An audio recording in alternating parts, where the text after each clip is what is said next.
Back with another installment of Music Sagas. This one is about Dawn Richard from Danity Kane.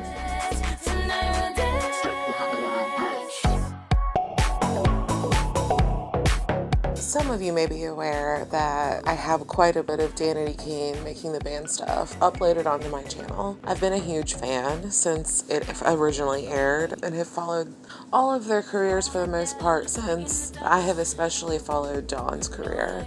I have so much influence from different places. I started in a pop group, then I transferred into a neo-electronic soul group with Dirty Money, and then being on my own, I think I've just kind of clashed the titans together and created what I've really been influenced my whole life. She is criminally underrated. It's hard to fathom the lack of success that she's experienced as a solo artist. So I really wanted to make a video just kind of dedicated to showing off how fucking incredible she is and really highlighting some of my favorite songs of hers.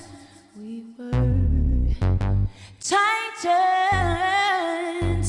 I cannot make you stay. I cannot, even if you want. Dawn Richard has carved out an ambitiously futuristic place for herself that the mainstream hasn't caught up with yet.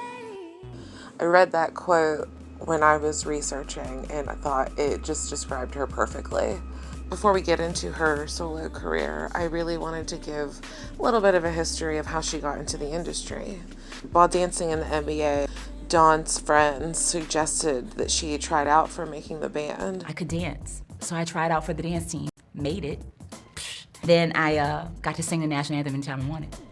3 years, and it was awesome. I loved every minute of dancing in the NBA. It was the reason I tried out for Making the Band. The girls were watching a show. They said, Dawn, you sing, you should try out for this show. And I said, nobody from New Orleans ever makes a television show. I got in the line, and my life changed. New Orleans Hornet.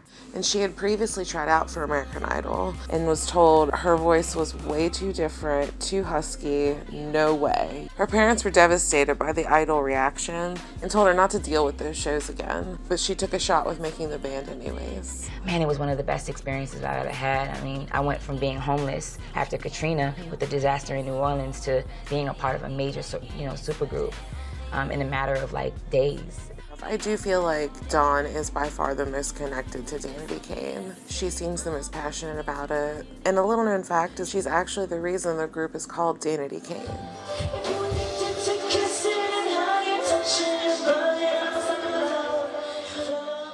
Danity Kane went on for a few years, having a lot of success. And as most fans know, it ended in turmoil because of relationships and rumors and just drama. And the fans, right? They've been very loyal to us. And though we have put them through the fucking ringer, man, we're like that boyfriend that just keeps fucking up, right?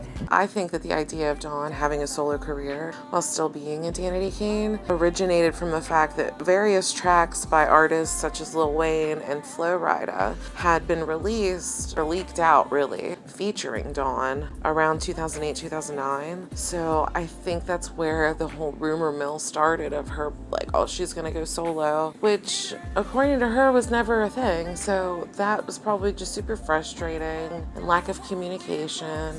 I'll never get over it. We, even till this day, fans still have an idea of what they think the breakup was. People thought Puff had me on the side having a whole solo thing. That is till this day untrue.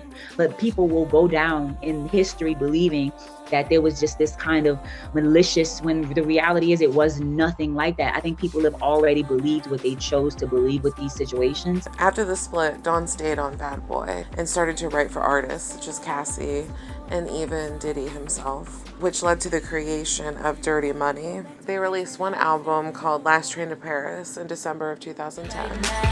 Let your tongue walk on this. Got one question for you.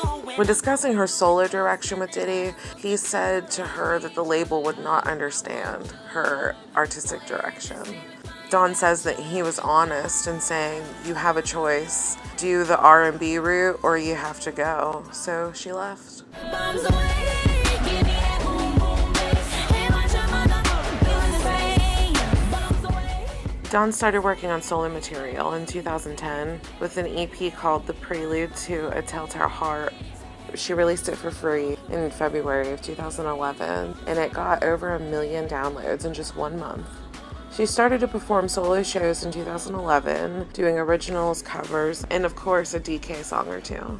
Never know if people are really ready to see you on your own. I've been in 2 different groups, and the mixtape was really my first attempt to the world to show them really what my sound is, kind of from my own heart, what my story really is. After that, she released a bunch of singles and self-funded music videos until her major debut project, which was an album trilogy about love, loss, and redemption.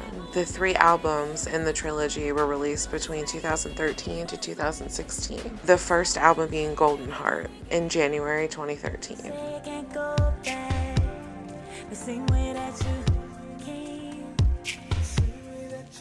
Critics hailed Richard as one of the best new acts in pop and R&B, but she does say that this first one is definitely leaning towards more of the R&B side in comparison to the other 2 that she releases later on. She says some were written as 10-minute songs and instrumentals, but she edited them down to avoid being long-winded and overwhelming.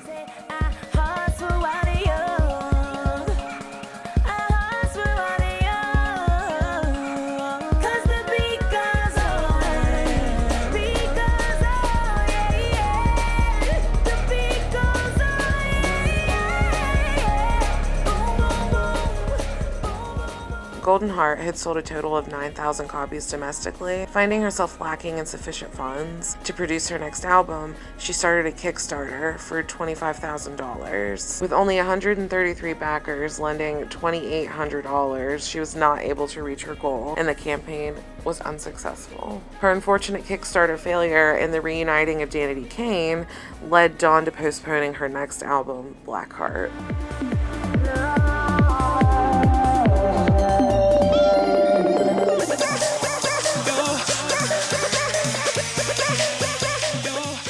Blackheart was finally released in January of 2015. Again, acclaimed by critics, it was described as this heaving apocalyptic dance pop, somewhere between Bjork and Brandy, too good to ignore. This is the second in the trilogy, and long waited. This is my most raw and my most experimental. I'm taking a lot of risks musically, lyrically, and visually. This is the album that really caught my attention. I saw the Billie Jean video that also has a song called Dance attached to it, which was never officially released on any of these albums, which is kind of crazy because that song is one of her best in my opinion. Tomorrow we die, tonight we dance. Tonight we dance, tonight we dance, tonight we dance, tonight we dance. The amount of music videos that she created for this album, I think that it made her get taken more seriously. It showed all of her talents. The choreography is unreal. I have watched the Titans music video, I don't know how many times. I love that choreography so much. We were lovers, born against the grade.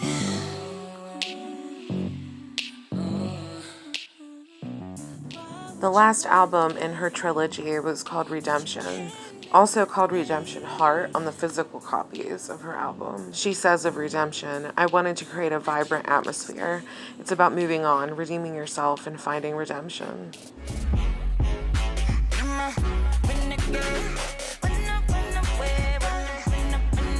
Ending her trilogy on a high note, critics again were in her favor, saying it's orchestral, it's odd, it's experimental, it's ornate. It makes you want to dance and it makes you want to swing. I didn't want to go back to things that had me feeling low. So I guess I gotta run away from the labels. One song that really sticks out to me on this album is The Louvre, a beautiful song. I feel like it's really underrated.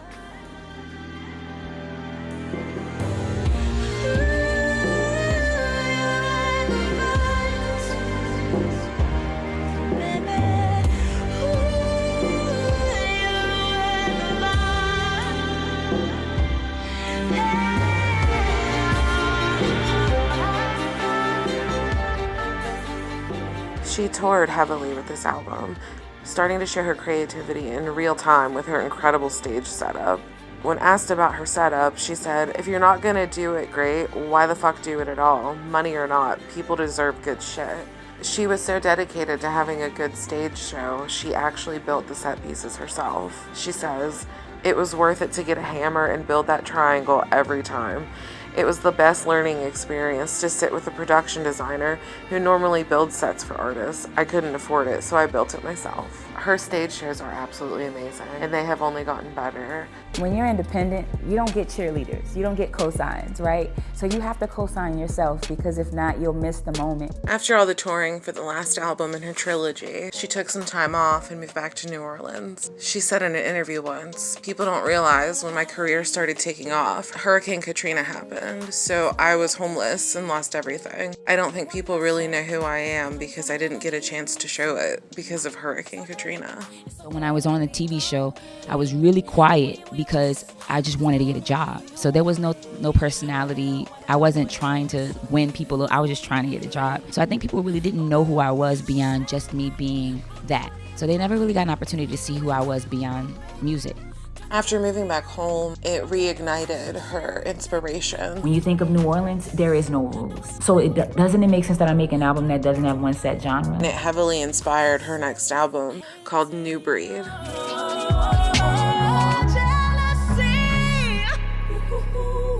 Don't you know that you are best of me, yeah. With New Breed, Dawn synthesizes the pleasures of her past while moving forward in a traditional R&B direction. She also did a music video in collaboration with Adult Swim. Ain't no bitches, ain't no queens, I'm the mother king, yeah. I am a lion, I am a woman. Dawn is a huge animation fan, and in 2020, she was named the first Black artist to be creative consultant for Adult Swim. We both recognize what the goal is. You and I feel so right, makes me wanna cry. In April of 2021, Dawn released her latest album, Second Line. And your love keeps coming back to me like a boom boom. It's gonna be Second Line received exceedingly excellent reviews from music critics. It goes in on her hometown influence, adding jazz elements as well as an eclectic fusion of funk, hip-hop, soul, and blues. This album definitely made the rounds, a lot more than really any album since, I'd say, Blackheart. She got to perform her singles in a lot of different types of shows, even performing at the Adult Swim Festival.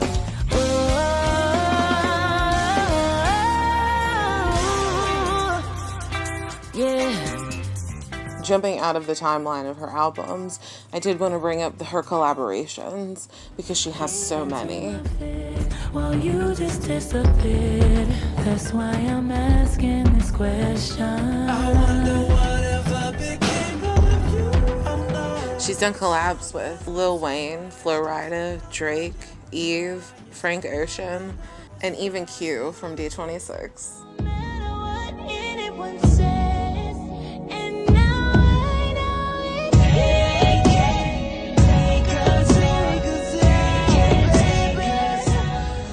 And this is where I end my story time on the journey of Dawn Richard. I really hope I open up some people's eyes to her talent, how amazing her music is, how underrated she is. I cannot wait to hear and see more from her. She's one of the few people I always make sure to follow on a social media because I want the update of new music.